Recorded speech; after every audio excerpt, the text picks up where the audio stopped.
Inside a bus, rich young people mocked the driver just because she was a woman, but when she revealed a secret, they were shocked. Jessica is a 39-year-old woman who has experienced many facets of life. Unafraid of hard work, she began her journey on the assembly line of a car factory, worked as a bricklayer's assistant, worked in a tire store, and was even a truck driver. Currently, she is starting a new stage as a driver of a bi-articulated bus in Maplewood. This type of bus is larger and requires more strength to drive. But Jessica proved her ability by maneuvering this giant through the city streets and finally achieved this position. For Jessica, having a steady and stable job is essential to regain her relationship with her son Michael, a 15-year-old boy whom she hasn't seen in 7 years. When she was 23, Jessica met Christopher, a rich young man and heir to a chain of coffee shops. The romance blossomed quickly, and by age 25, she was married and expecting a child. However, Jessica was not well received by Christopher's family, who considered her to be of humble origins. What initially seemed like a captivating charm soon turned into a field of constant disputes. Christopher wanted to mold Jessica according to his standards, and over time, the differences between them became unbearable. When Michael was born, Jessica was determined to leave Christopher. Without a job or academic training, she secretly started a secretarial course, but Christopher found out and stopped her from continuing. Over time, Jessica decided to divorce Christopher, but what she didn't expect was the cruelty of her mother-in-law, Ashley. On the day of the custody hearing, Ashley slipped medication into Jessica's coffee, causing her to have an outbreak. Christopher took advantage of the situation to claim that his wife used drugs, and, without resources or legal assistance, Jessica was unable to prove her innocence. Despite knowing it was a setup, there was no evidence to disprove the accusation, and Jessica was forced to move away from her son. Over the years, Christopher shielded Michael in such a way that it made it impossible for Jessica to get close to him. Heartbroken, Jessica realized that her only chance of re-establishing contact with Michael was to ensure financial stability. Thus began his journey into the job market. Because of her physical and emotional strength, Jessica found opportunities in less conventional jobs. She worked on the assembly line at a car factory, but the long commute made her look for something closer to home. She then alternated between being a bricklayer's assistant and a saleswoman at a tire store, and eventually became a truck driver. The money he saved allowed him to buy his own house. Determined to get a stable job with a formal contract, Jessica passed the test to drive the bi-articulated bus. The change to the morning and early afternoon shift was positive, as now a large part of the passengers are students. The noise and bustle of young people don't bother her. On the contrary, she thinks that one of these boys could be her son. Although she knows that Christopher would never allow Michael to ride the bus, she wants to change that, believing that every teenager should learn to fend for themselves. Michael, now 15, grew up believing his mother never cared for him, a version of events presented to him by his paternal family. They never told the truth about Jessica's multiple attempts to see her son, which were blocked by bribes. Although Michael is revolted, he has always been curious about his mother. When he found an old photo of Jessica and Christopher in a Pride and Prejudice book at the library, he was intrigued. The book, which chronicles a romance between a humble young woman and a rich man, seemed to reflect her mother's story. The photo of Jessica, with her wavy brown hair, sparked a feeling of connection and curiosity in Michael.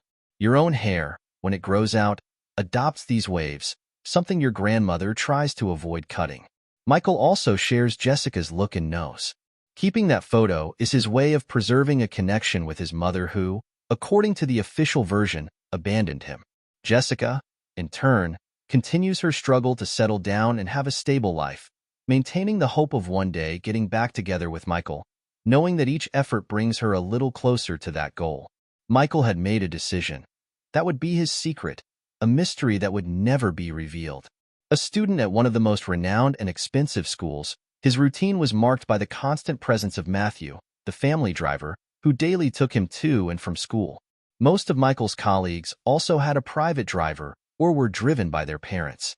However, a small proportion of students used the bus to travel.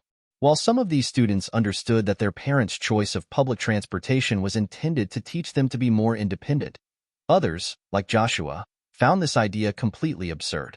Joshua, a 15-year-old boy and friend of Michael's, hated having to take the biarticulated bus, a means of transport he considered unworthy of his social position. For him, his parents, being rich, should personally take him to school. This indignation often resulted in rudeness towards other passengers. Joshua had told Michael about his displeasure, and after hearing about his friend's desire to experience the freedom of public transport, he came up with an idea to get around the situation. He instructed Michael to tell his father, Christopher, that he would need to go to Joshua's house after school for a job, and that Joshua's family driver would pick him up.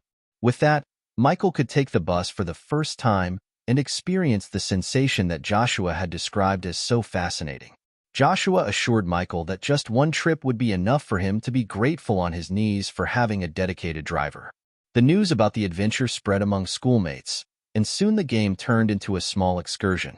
Daniel and David Jones, also 15, decided to join the plan, lying to their parents in the same way as Michael and Joshua. Everyone agreed that the biarticulated bus experience was a fun way to break out of the routine. On the agreed afternoon, the boys left school excitedly and headed to the tube station to board the biarticulated bus. Joshua, who continued to find his colleagues' enthusiasm exaggerated, prepared for the trip with a mixture of disdain and curiosity. Only Joshua had a transport card. The other boys paid for their fare in cash, which led to a small commotion when the conductor ran out of change. Upon arriving at the station, Joshua bowed to his friends, as if opening the way for them. They boarded through door 3, which was used for all boardings, while the other doors were used for disembarking. Joshua explained that, as they were going to be on the bus for some time, it was best that they go to door 1, closest to the driver, which did not open at all stations. The 4 boys, with their bulky backpacks, moved awkwardly inside the bus. Every bump into other passengers generated disapproving looks and murmurs. Joshua, unable to contain his laughter when he saw the ticket collector struggling to give change, found a place in the preferred seat just as a lady got up to go downstairs. Michael, upon noticing the sticker indicating that the bench was intended for people with special needs, questioned whether it was appropriate to sit there. Joshua, with a loud laugh, replied that, if someone entitled to the seat entered, all they had to do was pretend to be asleep to avoid having to give up the seat. Jessica, the bus driver, was focused on driving, but her thoughts were far away. The day before, she had consulted a lawyer who had given her hope of regaining the right to see her son. The lawyer had indicated that the refusal to allow her to see the child, without evidence of recurrent drug use, seemed unfair, and that the ex-husband's family name could be behind the resistance. Jessica felt more confident after the consultation and believed that, with a stable job and her own home, nothing should stop her from visiting her son. During the trip, Jessica was reflecting on the appointment when she noticed that the boys were laughing and pointing at her. The reason for the laughter was her scarf, which she wore to keep her long hair out of the way while working. Although Jessica was already used to teasing about her patterned scarf, she couldn't ignore the boys' lack of respect. A comment from one of them, which mocked the fact that a woman was driving the bus, only made her feel even more the burden of prejudice she faced. Jessica, with a mix of sadness and determination, continued to drive, determined not to let the boys' lack of consideration shake her confidence or her mission to regain contact with her son. Jessica felt like she had been slapped when she heard the boy's words. He was there, standing, with 3 other friends around, laughing and pointing at her, who was watching the scene in the rearview mirror. Every nasty word from that boy felt like a direct blow to her heart, and Jessica felt a violent impulse to stop the bus, get up and scream at those boys. But then he remembered why he desperately needed that job. It was the only chance he had to get back together with his son. He then decided to ignore the provocations, even if it meant swallowing his anger and humiliation. Losing control and attracting the attention of spoiled children could cost you your job and, consequently, your future with your boy. The boys continued to joke, and the teasing became more and more aggressive. Joshua, who was sitting in the preferred seat, spoke louder, clearly wanting Jessica to hear. She took a deep breath, deciding to let it go to avoid problems. However, the situation changed when a pregnant young woman, around 25 years old and almost 9 months pregnant, got on the bus. The vehicle was relatively full, and the woman, with a huge belly, was desperately looking for a place to sit. Despite her condition, She appeared invisible to the passengers. Jessica, watching the scene in the rearview mirror, tried to drive the bus as slowly as possible, hoping that someone would have the decency to give up their seat to the pregnant woman. However, no one moved, and the woman continued to wander around the bus, reaching where the boys were, near the door. She seemed to wait for Joshua, sitting in the preferred seat, to get up so she could take the seat that was rightfully his. However, the boy continued to sit, oblivious to the woman's needs, while holding on with difficulty. It was then that a pregnant woman in a preferential seat, upon seeing the situation, got up to offer her seat to the new arrival. Jessica, seeing the scene, realized it was time to intervene. It was not acceptable that, while the boys were making fun of her, they were also disrespecting a pregnant woman. She knew she needed to act. Their disrespectful behavior already crossed the line. Jessica decided to stop the bus. Although this caused a delay, she was not worried about traffic, as the biarticulated cars travel on their own lanes. The difference between the current bus and the next was 15 minutes, and Jessica believed she could resolve the situation in less than 5 minutes. He got up from the driver's seat and firmly turned to the passengers, looking especially at the group of boys. He announced that the bus would only continue when all pregnant women were seated. The girl who had given up her seat tried to say that it was okay to stand, but Jessica responded firmly, saying that she had already been pregnant and knew very well that a woman in that condition should not stand. Joshua began to laugh even more, disrespectfully. Jessica, now her patience exhausted, asked what was so funny. Joshua, with a sarcastic smile, commented that it was difficult to imagine a pregnant woman like Jessica, hinting at how her child would have been born. The other boys laughed, and the comment hit Jessica's weak spot, talking about her lost son. Desperate and with her calm slipping away, Jessica told Joshua that he was occupying a preferential seat and should get up so the pregnant woman could sit down. A man in a regular seat offered his seat to the pregnant woman, but Jessica insisted that she was entitled to the preferred seat. Michael, one of the boys, responded that Joshua was not required to get up and that if someone else offered the seat, she should go back to her work and not disturb the passengers. Michael added that, in addition to the low salary, Jessica had an obligation to keep her hours and not create problems. Jessica, without being intimidated, responded that, although the school was elite, what was seen there was a poor example of education. The lack of respect was not only the fault of the school, but also of the family, who clearly did not know how to teach good manners. Michael tried to retort, but his voice was drowned out by the applause of the other passengers, who supported Jessica. Little by little, the passengers' indignation turned into screams, demanding that Joshua get up so that the pregnant woman could sit down. With the situation becoming untenable, Joshua and his friends realized they were in the minority and that the majority of passengers supported Jessica. When a passenger started filming and threatened to complain to the school, Michael told Joshua he had better stop causing controversy. David Jones and Daniel, who had previously supported Joshua, switched sides and asked him to give up his seat. The three boys, who were hiding from their parents, feared the consequences and the possibility of the school being contacted. Reluctantly, Joshua decided to get up, and the pregnant woman occupied the preferred seat. Jessica, relieved, began walking back to the driver's seat. However, a violent impulse from Joshua caused him to advance on the woman, surprising her with an unexpected attack. Jessica, a tall woman standing at 5 feet 8 inches, tried to defend herself when Joshua, who was 5 feet 10 inches tall, pulled at the scarf holding up her hair. Jessica's long locks fell down her back, leaving Joshua in shock. The woman he expected to see with unkempt hair actually had elegant, well-kept hair. Jessica, still stunned by the attempted attack, looked at Joshua angrily and asked if he had any idea what he could face for his attitude. Joshua laughed and replied that he couldn't put her down because she looked like a man. Michael, surprised to see the resemblance between Jessica and her young mother in the old photo, was completely transfixed, while Jessica looked on with disdain at the boy who had disrespected her. It didn't make any sense that his mother was a bus driver.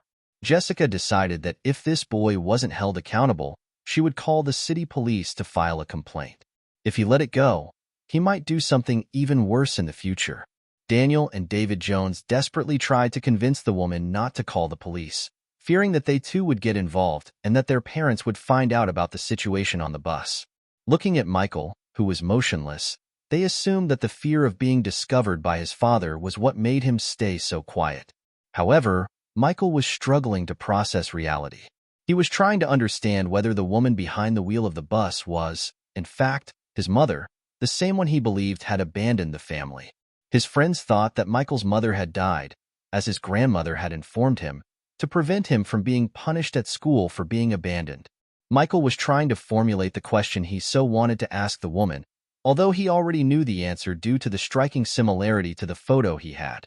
Jessica, in turn, called the police and reported that she wanted to file an assault report. She gave her full name to the person on the other end of the line, crucial information for Michael. The boy was determined to find answers and no longer cared what his schoolmates might think about him being abandoned and his mother being a bus driver. With tears in his eyes and a fixed gaze on Jessica, Michael approached her. Initially, Jessica feared that he would attack her as many teenagers might do, but she soon realized that there was something different in that boy's expression. He looked familiar, and the idea that this boy who had confronted her to defend a spoiled friend could be her son seemed absurd, but also the most real. Michael felt as if the world around him had disappeared, leaving just him and Jessica on the bus. Bluntly, he questioned her. "Why did you abandon me?" Jessica, without a doubt now, recognized that the boy was indeed her son. Fate seemed to have fun with humans, and no one else understood what was happening.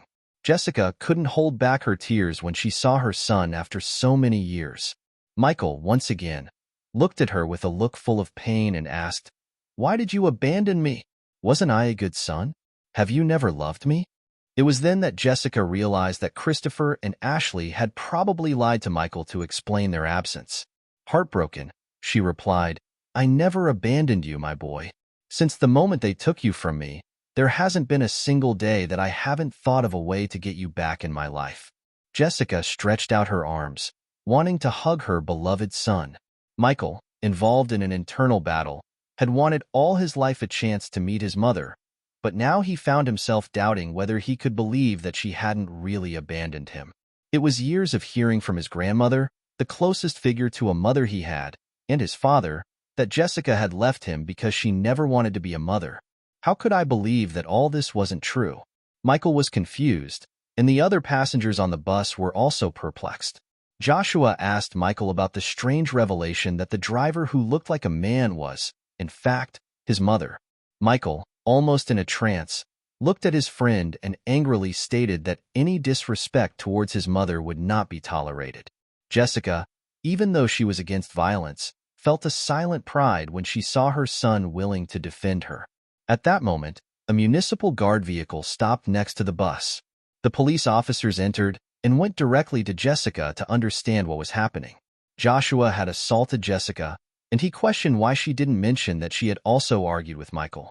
Jessica clarified that, despite the argument with Michael and feeling uncomfortable by the behavior of the other two boys, no one tried to attack her.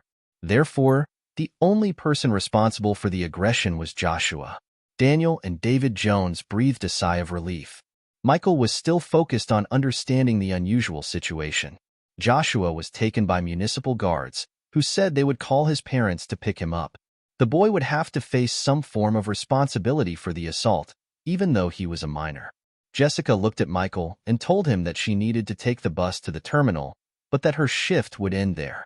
Michael replied that he would stay on the bus until she was free. Michael felt the rising tension as he walked alongside Jessica through the bus terminal. His thoughts revolved around the questions he ardently wanted to ask. The last few hours had been a whirlwind of emotions and revelations. He had finally found his mother, a woman who seemed to have lost herself in the tangle of her own memories and time. The initial silence was broken by Jessica, who told him that he looked like her when she was a baby. Michael, with a mix of anxiety and curiosity, asked why she had disappeared from his life. They sat in a quiet square, and Jessica began to reveal her side of the story. Michael's difficulty in accepting his grandmother and father's cruelty was palpable. His grandmother had always been a distant and snobbish figure, while his father had a complicated and troubled nature. This revelation made Michael reflect on what his life could have been if things had been different. After hours of conversation, Michael realized that his driver was waiting for him at Joshua's house and that this could cause problems. Jessica, with a resolute spirit, offered to take him in a taxi. Arriving in front of his house was marked by an unpleasant surprise: a police car. Tensions rose when Michael asked his mother to leave, fearing his father's reaction. However, Jessica was determined to stand up to Christopher and claim her rights. Before entering the house, Jessica contacted her lawyer, who advised her to prove that her son was safe and that she never intended to kidnap him. With courage, she entered Christopher's house, facing his fury with cool dignity. Christopher, upon noticing Jessica's arrival, reacted with hostility, shouting about how the situation was already known. Joshua's parents were also involved, perplexed by the revelation that Jessica was Michael's mother and questioning why they were never informed that she had not abandoned their son. Michael, confused, asked why his father and grandmother never revealed the truth about his mother. Christopher, with a dismissive tone, stated that regardless of Jessica's lies, she remained a stranger to him. Jessica's painful reality set in. Even though she had lost precious years, she now had a fighting chance. She was determined not to let her family continue to dominate her life. The police listened to Michael's account, who described the situation in detail, including the moment Joshua tried to attack his mother without knowing who she was. When Michael expressed concern about Jessica being arrested for spending the afternoon with him, the officers reassured the boy. They explained that despite her absence, Jessica had a legitimate bond with her son and that leaving him alone would have been worse. As the process progressed, Jessica was allowed to visit Michael, a small consolation in the face of adversity. In a new hearing, she was granted the right to spend weekends with her son. Determined to do what's best for Michael, Jessica began renovating her home and preparing for a public competition, which, if successful, would improve the quality of life for her and Michael. The change in Michael's behavior was evident. He began to see the world in a new way, respecting social norms more and developing a new perspective on life. Joshua, also influenced by the event, began to better understand the reasons behind his parents' actions and was making efforts to improve his own behavior. During a weekend at Jessica's house, Michael had the opportunity to invite friends, including Joshua. Jessica was touched to hear Joshua's apology and realized that his influence was bringing about positive changes. Interactions with Joshua's parents, who turned out to be understanding and respectful, helped Jessica realize that not everyone around her was mean. She felt like she was truly making a difference in her son's life and lessening Ashley and Christopher's negative influence. I hope you enjoyed the video. Don't forget to leave yours like. Your support makes all the difference and helps us continue to bring you more amazing content. Do you have any opinions, questions, or suggestions? Leave a comment here below. I love reading and responding to what you have to say. And if you are not yet subscribed to the channel, subscribe now and activate the bell so you don't miss any news. We have new videos every day, and you won't want to miss out. Thanks for watching. See you in the next video.